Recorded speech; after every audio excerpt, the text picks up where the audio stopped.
Yo, this hot, this the spot, there it is pod.com. We're interviewing the best comedians, so tune in quick and get your ears receiving them. We talking about life and life to stream right to you, from the microphone right to your home, dude. Side note, this might get embarrassing, but no, don't sweat, yo, cause there it is.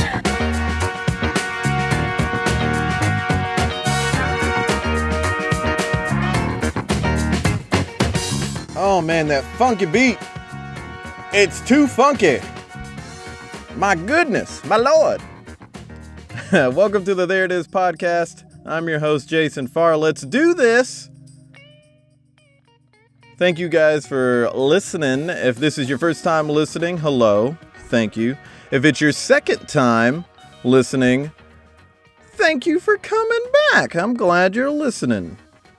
Fun episode on this one. I have the second of the There It Is podcast. I speak with comedian and jack of all trades, Cory Cavin. We have a very fun talk that spans a lot of fun stuff, a lot of good stuff. We even fit in a reference to The Room. So that's always a good thing. Really good talk, lots to learn about. Let's get to it. That talk coming up right after this break. Are you ready for this? Your company's name here has all of the hottest products or services you provide that you've been looking for. Enjoy a benefit related to your product and the opportunity to have your product for half the price. Yes, half the price. Or whatever deal your company has paid for me to announce. Now is the time to buy from your company name here. And you'd better do it quickly because products are leaving the shelves, lots, web store, company name. A sponsor you can hear about because they bought ad time on my podcast by going to thereitis.com and contacting me to discuss buying ad time. Do you toss and turn at night because you want more of the There It Is podcast? Are you growing despondent between episodes? Do you often wonder where it is? I'm Jason Farr, and you may have theiritis. There is no cure for theiritis, but you can join a support group, the Theiritis Foundation. Support the There It Is podcast to keep your theiritis at bay, as in BAE. Go to thereitispod.com and click the support button. You can support one time only or become a monthly supporter. Supporting the Theiritis Foundation allows for us to keep getting the word out about theiritis through the blog on thereitispod.com and the podcast. You don't catch theiritis. Theiritis catches you. But it's okay. And I should know. I, too, have theiritis. Well, hey, Cory, thanks for being here with me today. Yeah, thank you for having me. It's good to talk to you. Yeah, definitely. So, just start out here, let our listeners know where you came from, what you do. You're from Charlotte, North Carolina, right?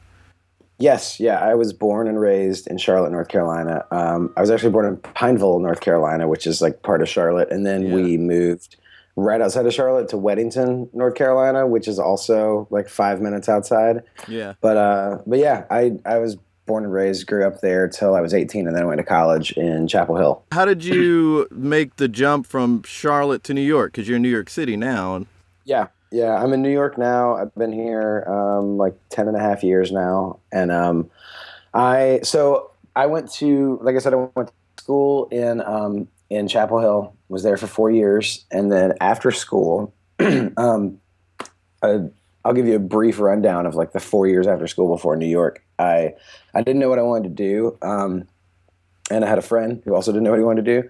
But I was really into snowboarding. And so we were going to try to work at a snowboarding camp. And that was in Oregon. And so we came home. I came back to Charlotte after college, and I got a job at my friend's dad's. He was a job recruiter. And so I got a job at the job recruiter. So I like spent a summer doing, I would recruit people to do different temp jobs, and one of them was I was recruiting long haul truckers to go clean up an oil spill in I think in like New Orleans or something like that. Mm-hmm. So I just spent all this time like talking to truckers trying to get them down there. So I did that for a summer, and then saved up a bunch of money. And my friend and I drove out at the end of the summer, and we were going to just try to get jobs at this mountain in Oregon to work at this, like to work with the snowboard camp. And we spent like we spent like 2 months on the road, and stayed with people, did a bunch of camping, stuff like that. And then we got to Oregon, and we were just like, oh, this is the town. Like, we didn't really like it that much, which I will say, like, if you're gonna move to anywhere, you should like go spend a weekend or a week there first, as opposed to packing up everything you own. That's a good idea. Yeah. Don't just pack up all your belongings and drive there with no backup plan. So we got there, we weren't that into it, and the day we were going to leave, we were staying with a friend's parents in Portland occasionally, and so we were like, let's drive back to Portland and stay with Ray's parents, and we'll make a decision as to whether we like this place or not. And on our way out of town, it was Memorial Day, Labor Day. Is Labor Day the one in the fall? Yeah, I'm real bad about knowing that. I always get them confused. Me too. It's whatever 3-day weekend of I'm those two. I'm a bad American. Me as well. Terrible American. But we were driving out of town on the Friday of that weekend, and we got rear-ended by this kid, and he pushed our car into the car in front of us. We basically got sandwiched between two cars. Oh, wow. And neither one of us were hurt, but the dude in the front got out of the car and started yelling at us and was like freaking out. And then we were like, no, the kid behind us did it. And so he started yelling at that kid. And then they showed up with a tow truck. My car was totaled. And we basically got stranded in that town. And since it was either Labor Day or Memorial Day weekend, we couldn't get a rental car either because everyone was closed. Everybody. Oh, dang. Yeah. So the tow truck driver, he gave us a ride to a hotel. He offered to let us stay in his basement, and he was like, you guys can come stay in my basement. We were like, oh, cool, thanks. And then he was like, yeah, man, maybe over the weekend I can get you guys some girls or something. And we were like, I think we'll just go to the hotel. Like that's we don't even know you. And but so we stayed there that weekend. That turned into 6 weeks, and then I can't get over this guy. It's like offering a basement and girls. It feels like, I don't know if you saw the movie Room that was out this year, which is I haven't seen that. I've only seen The Room. The Room. Also, I've seen The Room. Oh, The Room. Are you talking about the the Tommy Wiseau movie? I've seen The Room. Yeah. I've never seen Room though. Both Oscar caliber. Both Oscar caliber, and I'll tell you this. Brie Larson may have won an Oscar, but there's only one person out of those movies that deserves to win an Oscar, and that's Tommy Wiseau. That's Tommy Wiseau. Total Oscar caliber right there. So great. That's great. The Room, for all your listeners right now, just say, if you've never seen The Room, look it up. Look it up. See the movie. Yeah. Then buy the book Disaster Artist and read it. And then watch the movie Disaster Artist that James Franco is making. That's awesome. So Room. The reason I brought up Room is this trucker basically, the movie Room, not The Room. The movie Room is about an abduction where Brie Larson has to live in a basement for years, and that seems like what that trucker was trying to do to us, possibly. Yeah. Oh yeah. I mean, or just trying to be like a really. Yeah. Oh, he was a creepy guy trying to be nice, or he was a creepy guy who was dark and demented. Either one of those two is like we've had a lot of things happen in the past hour. We just got in a car wreck. We don't need another thing like that. Right, exactly. So, So we stayed long story short, stayed at a hotel for 6 weeks, met all these people in this town, which was great, and ended up living in this house for a little bit with a friend that we'd met in the town, this stepdad, his 2 stepkids, and their friend of theirs who had run away from home. His parents knew where he was, but he was just like, I can't live with my parents anymore. Oh, wow. So it was just a stepdad with a bunch of like teenage boys and our friend who was 19 and us.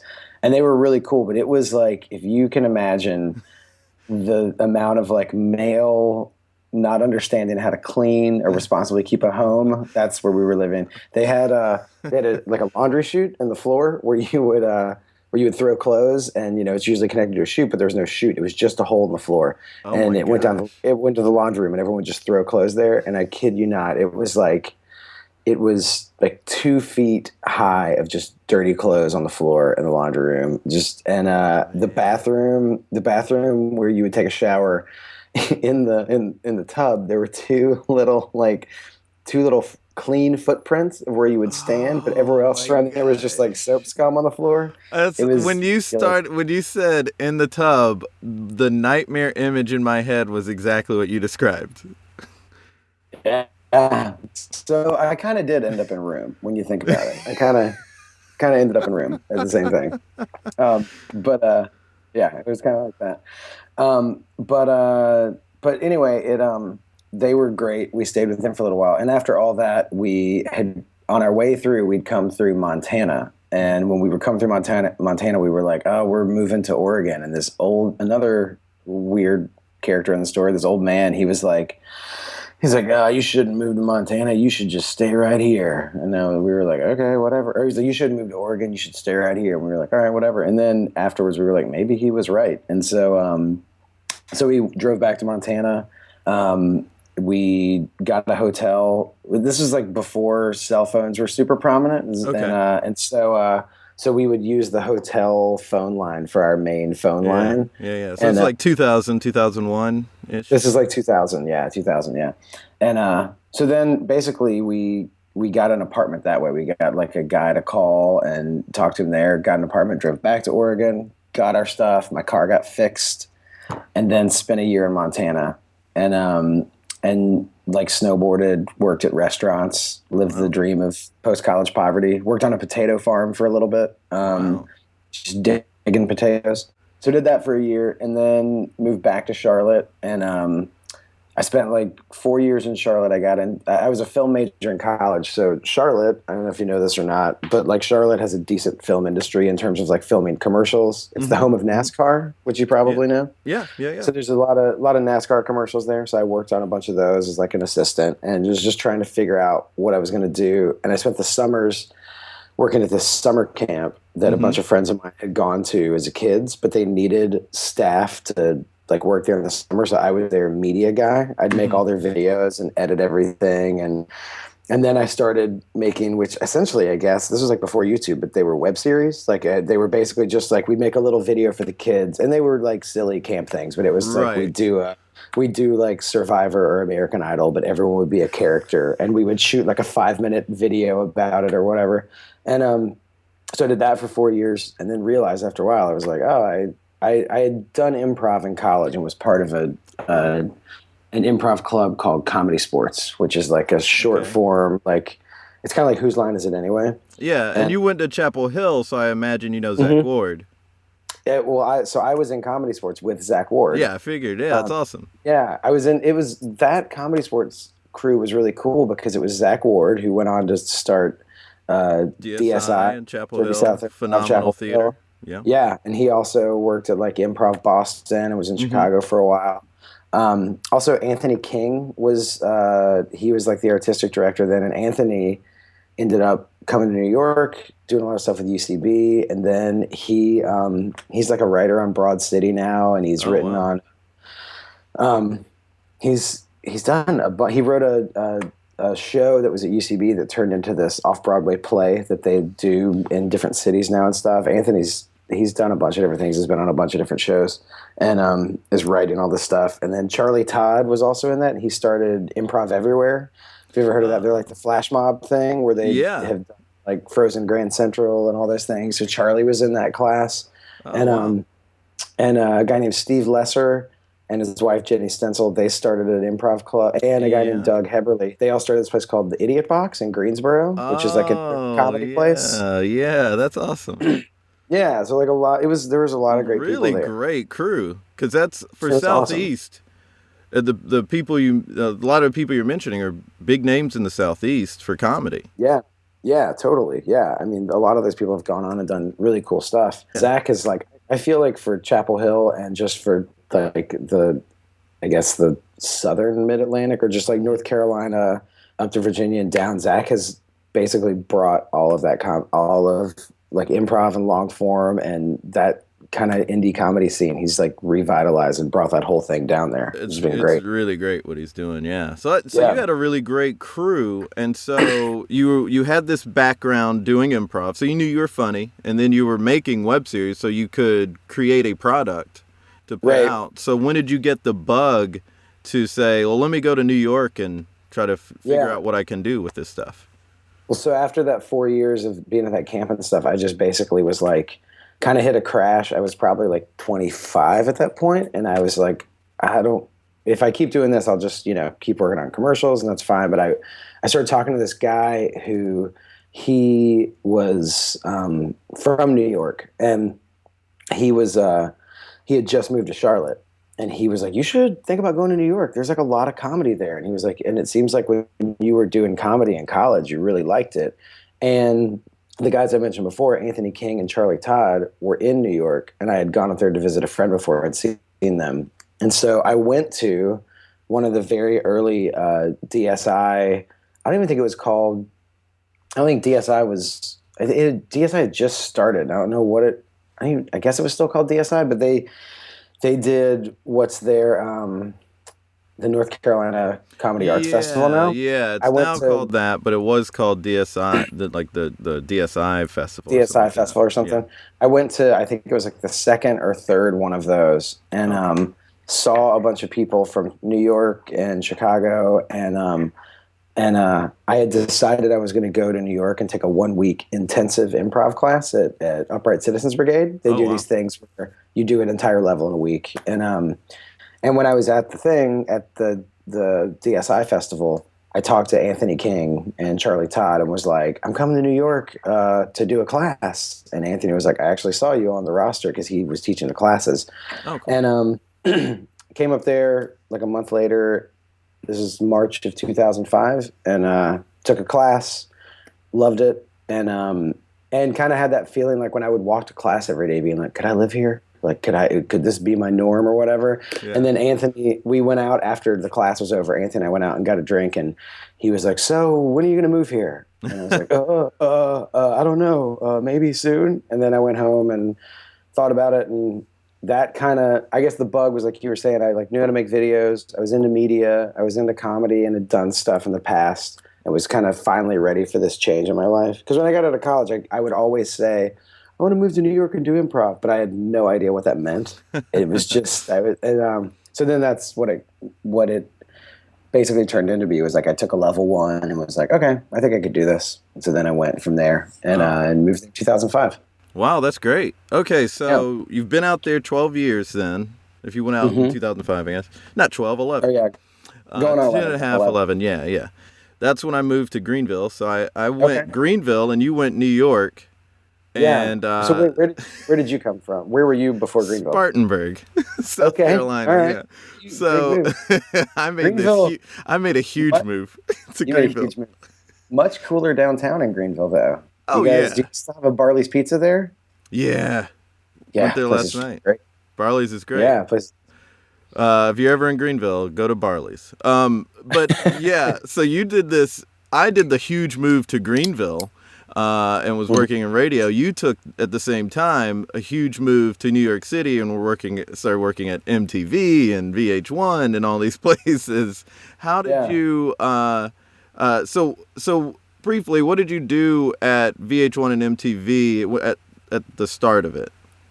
At the start of moving to New York. Yeah. Basically what happened is like I said, when I was in Charlotte, I was working in commercials and just media in Charlotte. Mm-hmm. So I moved to New York without a job. I found an apartment on Craigslist, and I had some money saved up, and I had a couple freelance clients. Mm-hmm. And I was like, I'm going to try to get my main thing was, like I said, move to New York to do improv. And I remember I had an internship at UCB, and I talked to this guy who did a bunch of shows there, and he was like, so why'd you move here? And I was like, for this, man, to do improv. And he was like, really? That's it? Like, that's your plan? And I was like, oh, shoot.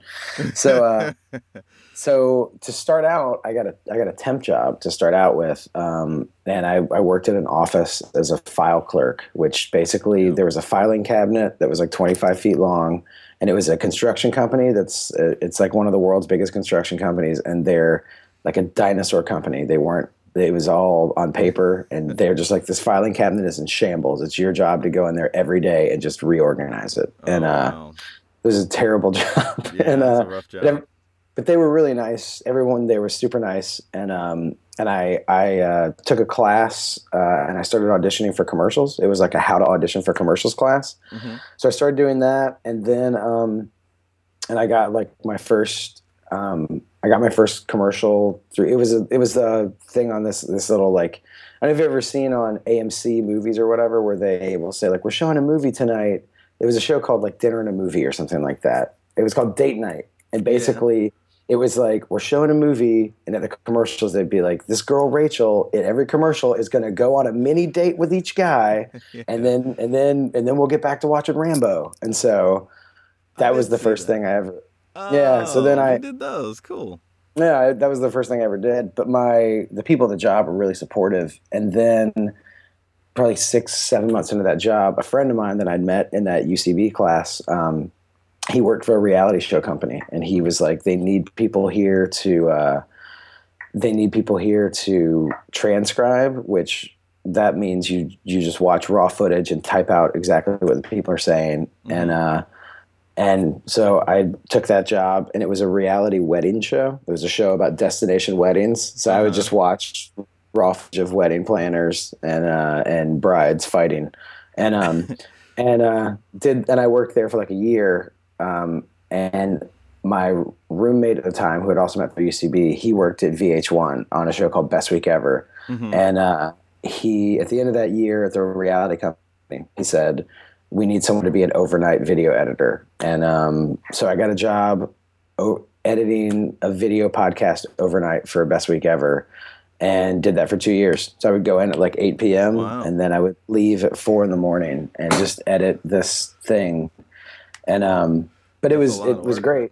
Yeah. It was a lot of work, and it was a very weird schedule, but it was great because eventually the guy that got me the original transcribing job was this guy that I met in my level 1 class named Bill Gramberg. And then when I started working at VH1, I knew this other guy from the class named Josh Lay. And the reason I mention their names is we met in that first class, and we've collaborated for 10 and a half years now. Yeah, and Josh Lay I'm familiar with from similar work that you've done. But yes, we'll get to that in a second. Yeah. But we started working together at VH1. Actually, he 6 months afterwards, he got a job at VH1, and basically the two of us just made that video podcast for 2 years overnight. So it actually gave us a lot of time to sit there and be like, all right, well, we're here till 4 a.m. Let's like think of a video to make outside of here or something like that. Oh, that's cool. So I did VH1 for 2 years, and I met a girl there named Sarah Schaefer. She's great. Yeah, I know where that's going. Yeah. And so she got a job there, and we worked together. During the day, if they needed someone to sit in and blog for the Best Week Ever website, I would sit in sometimes. So like work overnight and then come in the next morning after like 4 hours of sleep and blog. But Sarah and I got to be friends, and she ended up getting a job blogging for Jimmy Fallon when he started Night with Jimmy Fallon. Mm-hmm. She got me to apply, and so then I got a job at Fallon and worked there for 4 years. And that's when I became familiar with you. I actually was familiar with her because of some work she did on AOL, and then I think I saw some VH1 stuff. But then when she started doing the late night stuff, I thought, oh, that's great. And then I started seeing you on there. So what, at Fallon, at Late Night with Jimmy Fallon, I should say, what were you in control of? What was all the comedy you got to do there? So we did, it's crazy to think about it now, but when that show started, you couldn't really watch any late night show online, which is crazy because that's like the standard of things now. But they went into that show saying, we want this to be the first show has a full online thing. I think at that time Conan had some stuff that you could, like that Conan had a website and a blog that you could check some extra content out, but no one was really doing it really in depth at that point. You guys really Conan has obviously done a lot too, but you guys really spearheaded that because you guys won Emmys for your web work. Yeah, we won Emmys for, I guess we won 2 Emmys. We were nominated for 3 Emmys at the time we were there. We got 2 Emmys there, which was also such a weird thing because it was like winning an Emmy for blogging. It was very weird that it was like, that was a thing. But your site was great. Like, I mean, it was as fun to go to the Late Night with Jimmy Fallon website as it was to watch the show. Oh, thanks. Yeah, and that was kind of the point. Is Jimmy was like, I want this to be kind of a destination for, like, we want this show. We want people to watch the show, but we know that people aren't going to be up. We know people are going to be bored at their jobs and be like, oh, I love that bit on the show last night. I want to go look at it again. Mm-hmm. And then they also hired us as the bloggers to write, come up with different franchises. So, you know, people would send us free stuff all the time at the show, but there would be weird products. And we had a free bin in the office. So we just go find weird stuff and write like a review on it. And we did a thing called We Get Stuff, where we would just review the weird products we got. Mm-hmm.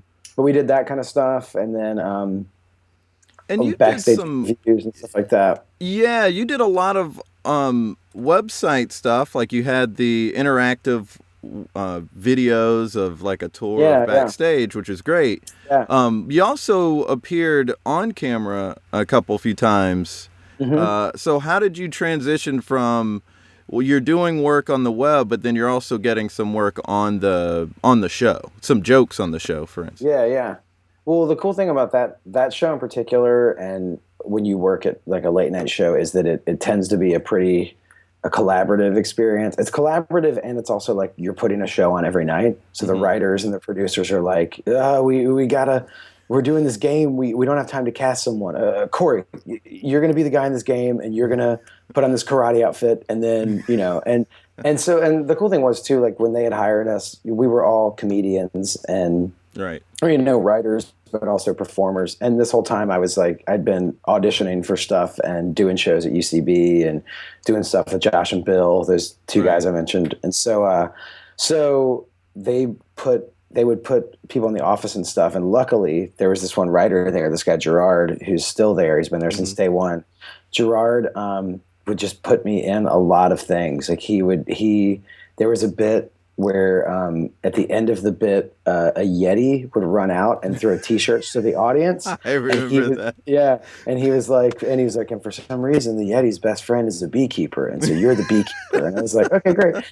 And so we would do that bit a bunch, and I had like my own beekeeping suit at Fallon, and they ended up doing, I don't know if you remember, but they had Stephen Colbert come on and sing Rebecca Black's Friday with the Roots. And what was his name? Taylor Hicks.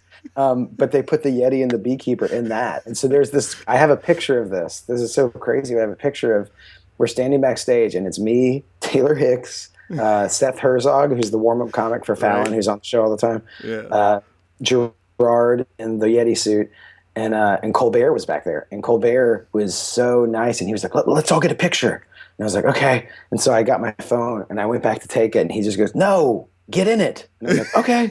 And then we got someone else to take the picture. But it was such like, looking at that now, that's such an insane moment that, you know, it was so cool to get to be a part of. Yeah, I remember that. That was hilarious. Yeah, that was super fun. But they would do, to get in bits like that, it's usually just because the staff gets super close because you work with those people every day, and so then they're like, they know they can trust you. Exactly. They're like, you know what you're doing. You perform comedy. Like, we can put you in this, and you'll be funny, and you can at least look at the camera, and that kind of thing. And so, that's kind of how those things happened. And then we were making stuff, on the web too. Yeah. And so you transitioned from late night into I know you went to Nikki and Sara Live on MTV after that with Sarah Schaefer and Nikki Glaser. And you also did some your own web thing. You did The Trunk. Yeah. Well, so at that same time during the Fallon stuff, like I said, outside of Fallon, which this is just, I feel like, the case with anyone doing comedy anywhere. It's like you have your job, and even if a lot of times that job is still in entertainment, you're still doing your own stuff outside of work, Yeah, ideally, yeah. And so Josh and Bill and I, the two guys that I met at my level 1 UCB that I came up to take, that I mentioned, we decided that we had worked well together. We did a sketch show together back in like 2006 or 2007, and it was the most ambitious sketch show ever. Down to the point where we were like, they're like, when you see sketch, man, people walk out and they put on a wig and a jacket and they pretend like they're a cop. And we're like, that's not how cops look. Cops wear nice shoes. We're going to change shoes in between every sketch. And it was wow. That is very ambitious. Yeah. And it was so ambitious that it went off horribly because it was like, we had so many props and so many costume changes. The show went terrible. So a couple years later, we were like, let's do something together that we can actually really figure out. And we did this web series called Model Wife, which was a series about me being married to a supermodel, and Josh and Bill were like our best friends.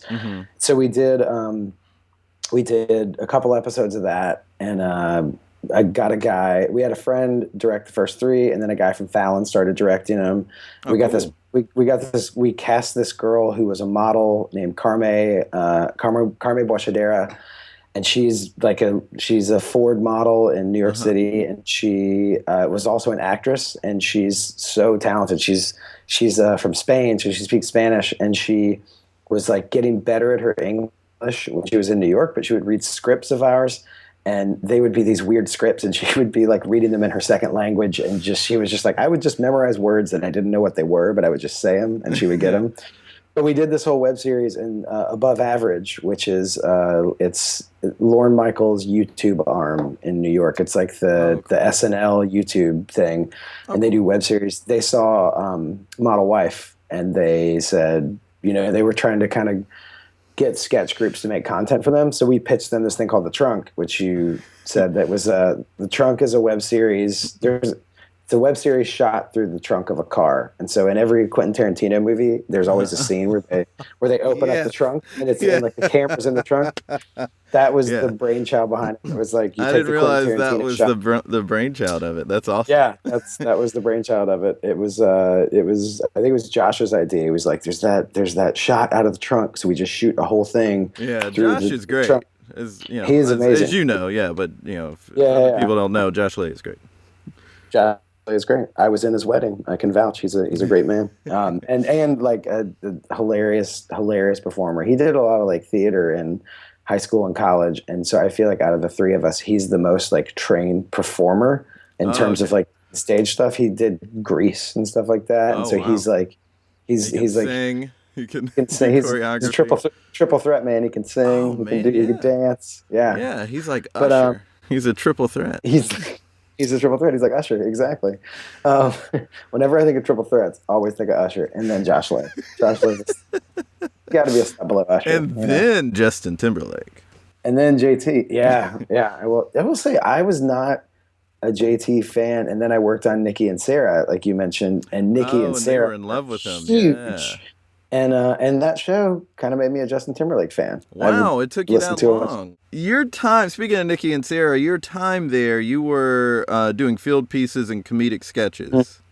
And so I'm seeing that as kind of a through line for you, because you've done some field piece stuff and sketches for Billy on the Street. Yeah, I was a contributing writer for Billy on the Street, so I contributed. I contributed field pieces to them. I would come up with basically an idea, write it out, and say like, "Here's a game you can do," and then contribute those. Yeah. Yeah. So, and then also, now, what exactly were you doing at MTV?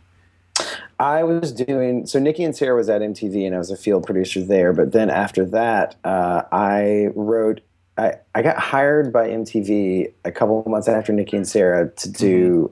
MTV wanted to start a kind of like just a comedy media experiment kind of thing, almost like they wanted to start their own kind of like College Humor, or they basically were like, we just want to bring people in who are writers and producers, like who are writers and understand how to make something, but they're also they can also know how to put something together, which is producing, which is like saying I can take all these elements and make it work, and if I need to direct it, I can do it. So they wanted to bring people in their whole thing is they're like, we just want people to make stuff. We want people to make videos. So when it started, it was making sketches, just random. I mean, it was literally like I wrote a really dumb sketch one day, and they were like, "Cool, let's make it tomorrow." And I was like, "Really? Okay." And so it was that, but then it ended up being it was almost like a studio or an agency where they said, we get sponsored by Snickers, and Snickers wants us to make a comedy web series. So write that. And so we wrote a web series. We would pitch ideas, and we wrote a web series for Snickers about what happens when you get really hungry. And we put in comedians, Emmy Blotnick, who was a writer on Nikki and Sara. Another great, great. And we worked on Fallon together too. And then Jordan Carlos, Jordan is a writer on The Nightly Show with Larry Wilmore now. Jordan was also in the series. And it was hosted by this guy, Morgan Evans, that I worked with at MTV. But like we just wrote a web series about them having to do challenges when they were really hungry. So it was kind of a way, so it was like that. I would write a bunch of random Facebook videos where it would, you do a video where it's like, Kanye West said something about Taylor Swift last night. All right, let's do a video. And we had there's all these animators there that were all super, like they all went to art and design school. So there were these like very like lofty, arty animators. And I'd be like, okay, here's the idea. And then they would just like make weird stuff and put it on video. So it was like, so we do that. We do little bits for TV. Anytime anyone says, what'd you do at MTV? I'm like, this is going to take a while, but let me try to explain it. So it's kind of like sketches, and videos, but I see what you mean. It was kind of anything. I mean, there's a thing called MTV Other, which is kind of like MTV's version of Above Average that I mentioned earlier, which is the SNL thing. And they had a Tumblr blog, and we would like write memes. I would write internet cartoons for them. We would, try to, Nick Cannon was making a web series for them, and I would get emailed scripts sometime that say, "Can you help punch up this Nick Cannon script?" And so it was like, it was really a catch-all stuff. It was a very like catch-all kind of thing, where there's a lot of departments, and at one point I was the head of video for MTV Style, which makes sense to me because I'm just a dude that like wears sneakers and boots and t-shirts, and but the people that run MTV Style are really cool, so we do videos for them. So it was very catch-all. It was very catch-all. It was very catch-all from like a comedy perspective kind of thing. Yeah. So what now would you say, because you've done so many different things, a wide variety of things in a variety of places, what would you say is your niche brand of comedy? Is it writing sketches? Is it doing web stuff? Is it writing monologue jokes? It's really funny you say that. I was actually thinking about that this morning.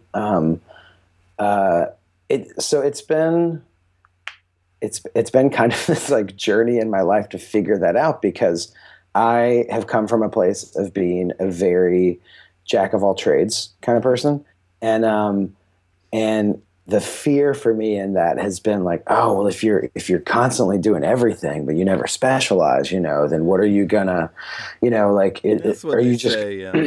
That's what they say, and there's a thing where you're like, are you just gonna spread yourself thin? But what I've kind of realized, the nice thing about comedy is, comedy, I think, is a very self-starter kind of thing, where it's two things. It's a self-starter thing, and it's also a competitive industry. So you kind of have to fight for you kind of have to fight for saying like, I want to do this, so I'm going to make this thing. And I think people are starting to come from a place of instead of saying, all right, I'm going to wake up and I'm going to write 50 monologue jokes tomorrow, and I'm going to turn that in. Like that is a good thing to do. And there are monologue writers at Fallon who I know who like, that's their deal. They wake up and they're joke machines, and they're really good writers, and that's their thing. I can write 10 jokes. Me too. And I'm not a monologue joke writer. When I was at Fallon, I did write monologue jokes, and I got a couple on the air, which is not a brag, because if you think of being there for 4 years and getting a couple jokes on the air, you should get more on the air. But I guess what I'm trying to say is like, I've realized that comedy can be a really self-starter thing, and and having a lot of talents or a lot of things that you have experience in, or you're good at a few things, like you can kind of cobble those together. And so to get yourself where you want to go. And so I've kind of realized, I was thinking this morning, I was like, okay, I'm a good producer, which means that I know how to just corral people to do something. And I know how to perform, and I know how to write. And so I've kind of seen that as saying, okay, I'm going to try to direct those talents as kind of like as writing as best I can, and producing, and then saying, okay, how do we take this idea and use those things and push it forward? And so I guess writer producer, I guess all that to say writer producer. Okay. And because I also think in comedy too, like, and I've thought this for a while, but like I really enjoy, I love performing. It's great. And I love acting. I love acting in front of a camera. It's awesome. But I also realized like 10 years ago, I was like, okay, there's only, in your lifetime, there's only a few Tom Hanks. And there's only a few, like, you see someone like Steve Carell, who's amazing, who goes and he can do dramatic roles now, and that was, Tom Hanks did that. He started out as a comedic actor, and now. Yeah. That's the thing. I think would boggle people's minds if you say like, oh, sure, he did Man with One Red Shoe and Joe versus the Volcano before he did Philadelphia. Exactly. Yeah, he did that. He was on Bosom Buddies, the sitcom, he did stuff like that. And but I've realized, I'm like, okay, well, I didn't go to Juilliard, and I'm not gonna be doing Broadway and Shakespeare at any point. But I think even a lot of people don't know that, Louis C.K., he was a stand-up, but he also was a writer on a lot of shows. He's one of the first writers on Late Night with Conan O'Brien. He was, yeah. Yeah, he was one of the first, in that first season. And he did a lot of those videos, very artistic pieces that look like his very well-renowned show that he's got on FX now. But back in the early 90s, he was directing videos that, he was doing the show. Yeah, he was doing like black and white short films and stuff like that. So I think I'm like, you know what, I want to perform as much as possible, and I try to do that. But I also want to basically use writing and producing to work with people that I like to work with, and to try to make things happen. Because the other thing, me and Bill were talking about this yesterday, who Bill, again, is one of the people from The Trunk and Model Wife, one of the main collaborators I work with. I'm trying to write this script on my own now, and it's very hard because it's just so hard to be disciplined. And I was telling him, I was like, I don't know if I'm just like, I don't know if I'm just like the kind of writer guy that can wake up and do it. And he was like, yeah, I don't know if a lot of people are that.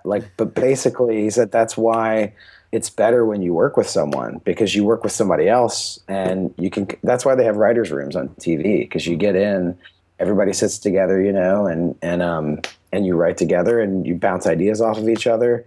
And then when someone takes a script home to write it, it's actually a lot of people's ideas, and you kind of funnel those together. So I think collaborating and having multiple things you're good at, if you can sort of narrow them a little bit in one direction, like in the comedy trying to make things direction, that's good. But I think for mine it would be writing and producing and taking a couple things and just sort of going in a general comedic direction. Cool. But not as specific as being a monologue writer or something like that. Right. Okay. Well, was that a good enough 15-minute answer for you? No, that's great. And now you're about to start a job at Nickelodeon. Yes, I am. Yeah, where Josh Lay is a head writer. Josh Lay is a head writer there. Yeah, Josh Lay is a head writer of this thing called The Splat, which is Nickelodeon's. It's like their throwback 90s content, cool. Like Rugrats and stuff like that. And so I just got a job as a head writer for Nicktoons, which is it's their cartoons division there, and they do a lot of. I mean, it's funny because I don't work there yet, and so now I'm like, hope by the time this podcast comes out, I'll still work there. And I'm like, I hope I don't get there, and they're like, get out of here. But their cartoons are like, they they have like Teenage Mutant Ninja Turtles, which is crazy because I grew up watching Turtles, and it's been, you know, it's been through like so many different things that it's back again. Yeah. And but there's that and a bunch of other, it's kind of like cartoons for I think like middle school boys, which is kind of fun because the guys, like everybody, you kind of grow up and then you're like, okay, cool, I have to take myself back to that.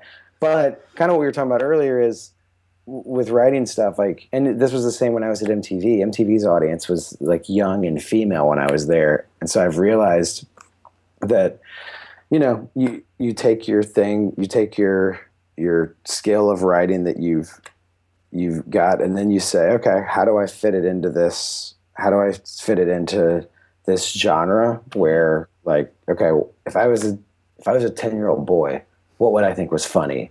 And then you try to fit it into that, you know? So that's kind of what it would be. But yeah, Josh Lay is also there too. And yeah, it should be fun. And it was a little bit where I had to think about that decision where I thought, okay, this next job, like, I'm super thankful for this opportunity, and getting a writing job will sort of steer me more to where I'm having to sit down and write every single day and do it over and over, to where it's just kind of like a discipline thing that you get to do every day for work, and it makes you kind of force you into being more creative a little bit. Yeah. Well, speaking of collaborating and being more creative, working together, at the end of the podcast, I like to take something, try to write something real quick, nothing, oh, cool, you know, nothing real big. It could be a joke, or it could be the premise for a sketch or like a web thing. So which of those three would you want to take a stab at real quick? So the three are a joke, a premise for a sketch, and what was the other one? Or like a web, like if you're going to do a web video, like I don't know if that would translate as well, so maybe we won't do that one. But well, that could be a premise thing too. Oh man, that's a good. Okay, I feel like a joke is really challenging because it's really hard to write a joke. That would be a good challenge, but I'm also afraid it won't work. But I bet it would work. I bet it would work. Let's do. Okay, how about we come up with a premise? How about we come up with a premise for some sort of TV show or something like that? Okay, a premise for like an episode of a sitcom. Sure, and it doesn't have to be a real sitcom. It could be if we were working on a sitcom and we needed a premise for this episode. Yeah, what would it be? Okay, all right. Does that work?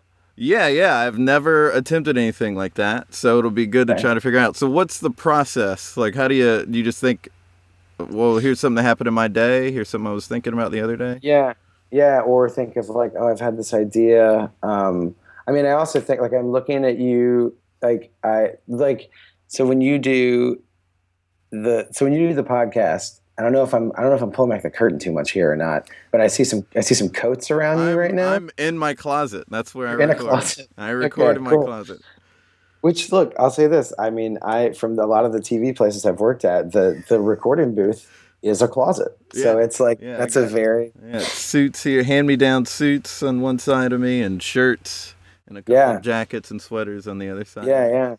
So I'm trying to think of like, if there was like maybe like a show. Did you ever see the movie, what is it called? Pump Up the Volume with Christian Slater, where he's like a DJ for a high school. What is it? He's a DJ for a high school. It's pirate radio. It's basically pirate radio. So I mean, if there's bizarre. Right, it's very bizarre. I've never even seen the whole thing, but I just know about it. But I don't know. Seeing you there makes me think of like, if there's a thing about a guy who he's like starting his own. This kind of takes us back to Room, maybe too. He's like starting his own podcast, or not a podcast. He's starting his own. It could be a podcast, but it's also like a radio station.